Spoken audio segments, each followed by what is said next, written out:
Good morning, everyone. Hope you're doing well and that you're having a good day so far.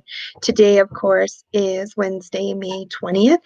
Today, I'm going to talk more about Japan under the Shogun from chapter 13, talking about the feudal society and how that worked in Japan. Okay, so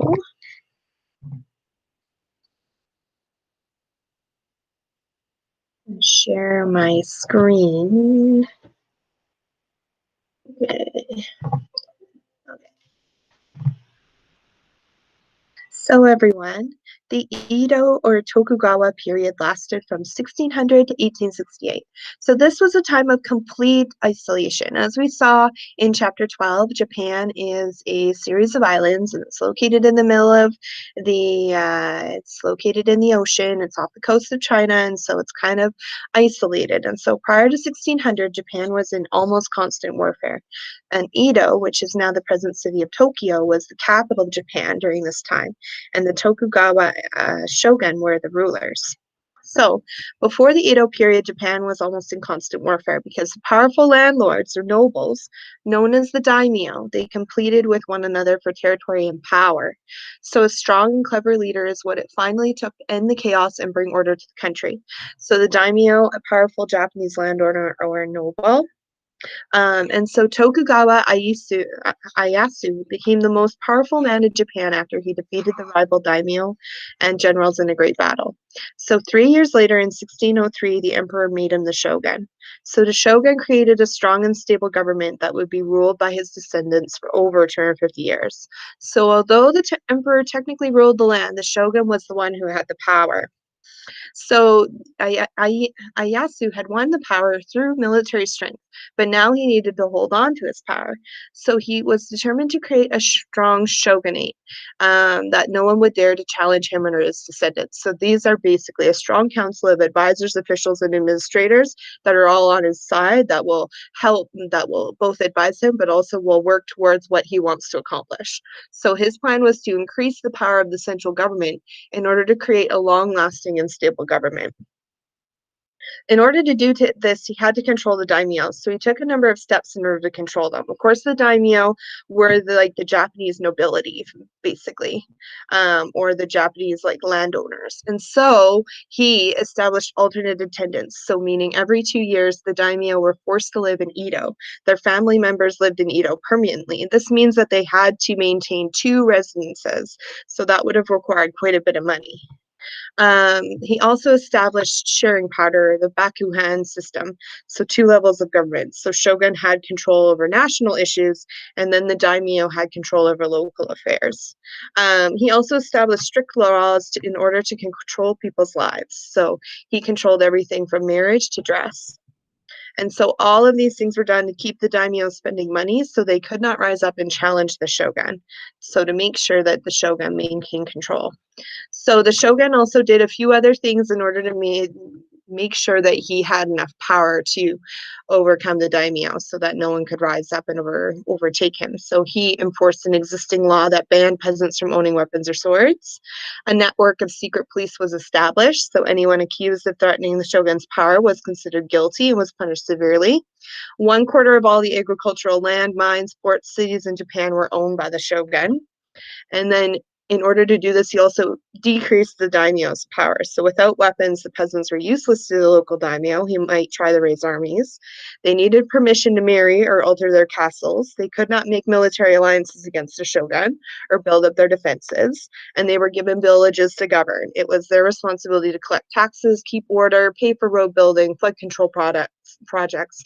So you could see that the shogun took a number of measures to both increase his power and then decrease the daimyo's power in order to maintain control. So feudal society in Japan, you'll see some similarities between feudal society here and the feudal society we looked at in medieval Europe, or the social hierarchy we looked at in the Aztec society. But there's also a few differences. So during the Tokugawa era, Japan was a feudal society, similar to Europe during medieval times. So this means there were strict social classes. Membership in each class was hereditary, which means that you were born into whatever class you were born into. You could not move up classes, and so you could really not move classes at all. Strict rules governed each class, and so, for example, rules of dress applied from everyone, from the emperor to the peasants, and then there were strict punishments if you were not following your rules about what your role was, or what your specific role was in their society. And so here is a picture of their society. So you can see we have the emperor at the top. He is the top of the Japanese society, but he has little real power. Then we have the shogun, who's the actual ruler of Japan. And then we have the daimyo, the wealthy landowners. The samurai, they were Japan's warriors, of course. And the largest class was the peasants and the artisans. And then we have the merchants at the very bottom. And so just looking at it another way, so the emperor was a hereditary position, of course, highest rank with no real political power. Shogun was the supreme general military leader of the country. Daimyo were the great lords, landowning nobility who served as provincial governors.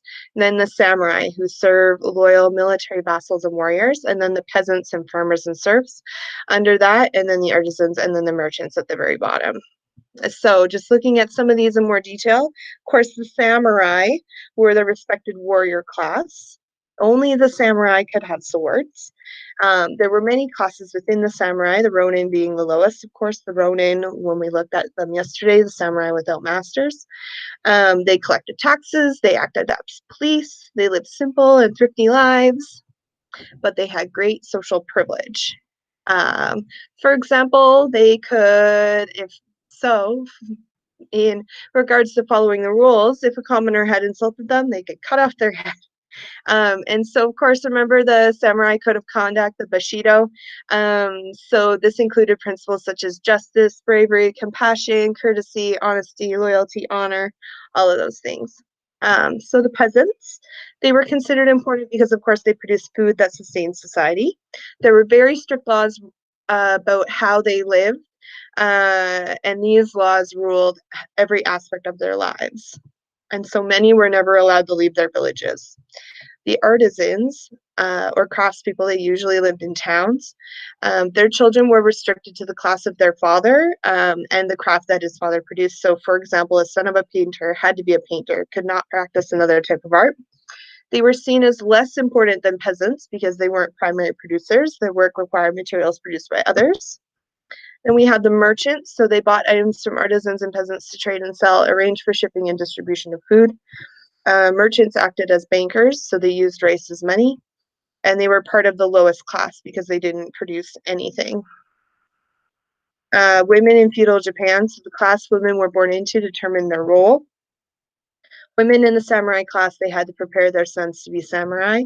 Women in the peasant class, they had to work on the farm, raise the children. Overall, women were seen as lower than men, and a wife's duty was to her husband. And women did not have legal existence in the Edo period, and they could not own property. So an interesting one in the Japanese hierarchy or the Japanese social structure were the outcasts. So this was a group of people that were ignored or shunned because of their work. And so these included people like butchers, leather tanners, those with leprosy. And so very strict rules applied to these people. The Ainu were also separate from the social hierarchy, possibly because they didn't follow the same Japanese rules and cultural norms that were seen in the rest of Japan's culture. And so Japan's indigenous population were completely excluded from Japanese society and still are in many ways. So everyone,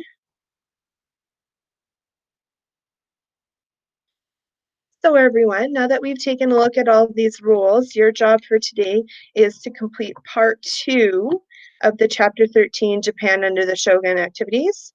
So this is, of course, the information you could look at pages 284 to 294 in the textbook, or you can go back, of course, to the slides that I just went through. And so the 2 questions you're answering is, how did the Shogun gain control of the daimyo? How did the feudal society structure help the shogun to maintain control of the Japanese people? Or another way to think about it, how did the fact that they had very strict social roles, very strict rules, how did that help the shogun to maintain control of society? And then thinking about all the rules, complete the following table with at least 2 ideas in each space. So the shogun, he was the military ruler of Japan.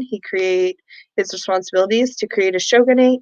and he controlled foreign policy, military, feudal society. So this is just an example, and you're just going to complete the table just like that. Okay. So everyone, thanks so much for watching today. Look forward to seeing you again tomorrow, okay? Have a great day, okay? Have a great day. Bye.